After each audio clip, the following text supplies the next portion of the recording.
What is going on, everybody? I am back today to talk about a new release horror film that when I saw the trailer for it, I was cautiously optimistic because the movie I'm going to be talking about today is a prequel. And as a lot of you horror fans out there know, over the past several years, whether it be prequels, legacy sequels, or reboots, there have been a lot of horrible horror movies that fall into those categories. And whenever you're tackling something that's already existed or trying to add on to the story, I always worry that it's going to be either more of the same or something drastically worse.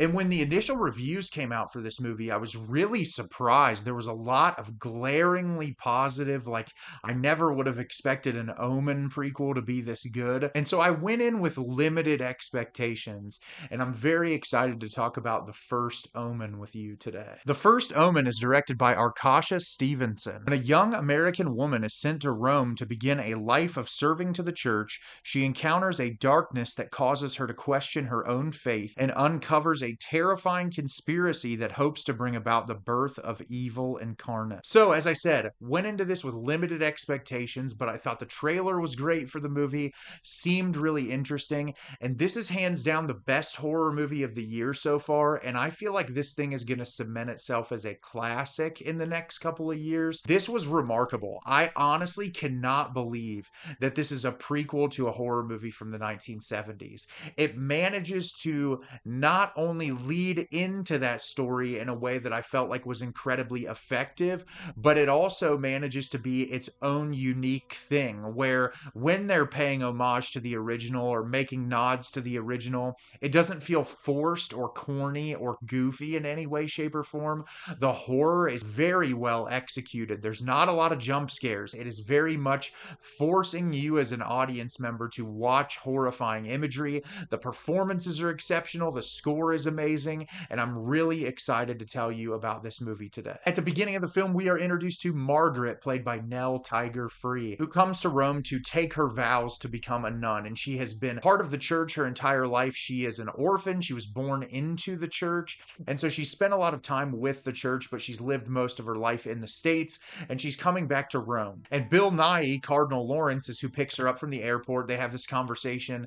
He talks about how there's a lot of protests and riots going on in Rome and how people are slowly starting to fall away from the church and that their goal as an organization is to try to bring people back to the church.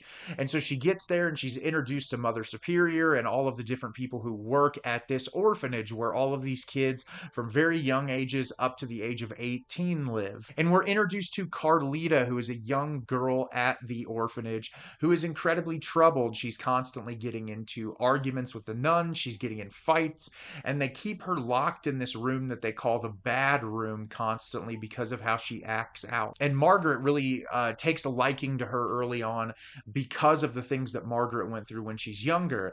And Margaret is living at a house away from the orphanage, and she lives with another woman who is going to become a nun.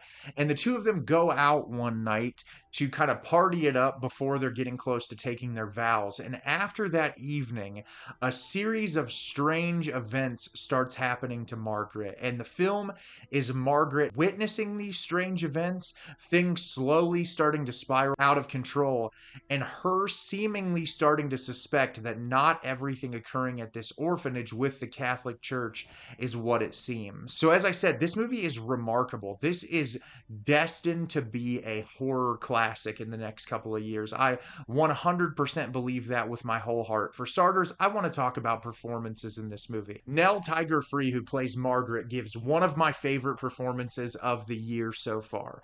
She starts off as this very quiet and mild-mannered individual, and as the film goes on, her character experiences a lot emotionally, physically, and the trauma that she has to convey and the emotional distress. There's a lot asked of her in this movie, and she delivers. There's one scene in particular, and you'll see a lot of comparison to this, and it is 100% valid to Isabella Gianni's performance in the film Possession, and it's 100% 100% merited. It was an incredible sequence. Her performance was dedicated. I was honestly just blown away by how incredibly talented she was in this movie. And I hope she gets a lot more roles after this movie because she was remarkable. The entire cast in this film is incredible, especially the young girl who plays Carlita. She does a phenomenal job at playing like the creepy kid character who we're not 100% sure why she acts the way that she acts. And her character also has to go through a lot in this movie. And she does a phenomenal job. But every actor and actress that shows up in this movie just is great, and they're committed to the role, and they really bring life to this movie. The cinematography in this thing is phenomenal. So many movies have tried to aesthetically be the 1970s. And this is one of the first movies, as I was watching it, I got so lost in it. I felt like I was watching something from the 1970s. Just in the way that it's presented and the shot selections feel so similar to a lot of the incredible films that were released in the 1970s. And the attention to detail and the editing choices and in the framing devices. It's just incredible what the filmmakers here were able to pull off. I cannot believe this is Arkasha Stevenson's first film. It's incredible. It feels like she's been making films for forever. Like, I was just completely blown away. The horror in this movie is incredible. It was really interesting. I saw there's a lot of people who are loving this movie and praising it, and for very good reason. But a lot of people that I see in the horror community are giving it middling reviews. And I'm really surprised because this is exactly what you've been asking for. This is a non-jump scare film. It is affiliated to another horror movie, but it is completely and totally its own unique thing. And the horror in this movie is terrifying. There is a scene with a pregnancy in this movie that is one of the most horrific things I've seen in a horror film in years. It honestly shocked me watching it, and I understand why this movie was pushing back and forth between an R and NC-17 rating, because it's grisly and violent in moments,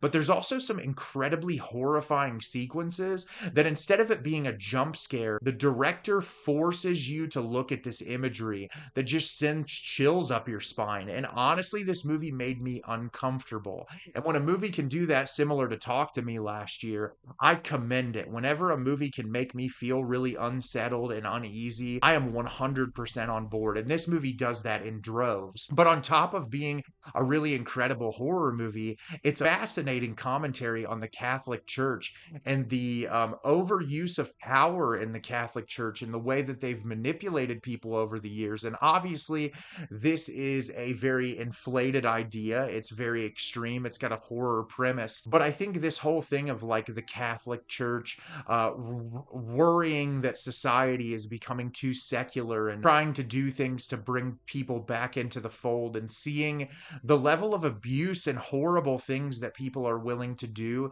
just to get people to come back to the church is really upsetting to watch. But it's also very true of what we've seen from the Catholic Church for years and years and years. And I did not expect this movie to be such a poignant commentary on the Catholic Church and just religion in general, on top of being a truly fantastic horror movie. And it's interesting because I just watched Immaculate recently, and it's crazy to get two movies about women in the Catholic Church that are so poignant and thoughtful, but also incredibly scary. And this movie just really took me by surprise. And I think it's going to take a lot of people by surprise. I think even if you don't love this movie, I think you're really going to like it, especially if you're a horror fan. There's a lot in here that's going to take you by surprise, a lot in here that's going to shock you. It is an experience 100% worth having in the theater. I had a really packed theater showtime that I went to. The crowd was incredibly respectful, but you could tell they were really responsive to the film, which is always really fun to see. And I highly recommend this movie. It is my favorite horror movie of the year so far. So have you seen The First Omen? Did you love it? Did you hate it? Leave me a comment down below. Let me know what you thought. I thought this movie was incredible. It was beautifully shot. It had amazing performances. It was incredibly poignant, and I think it's 100% worth your time. As always, if you can like the video and subscribe to the channel, helps me out a lot and lets me know the type of content you're looking for. I'm always putting out new material and look forward to get more out for you in the near future. And as always, everyone, thank you so much for watching and have a great rest of your day.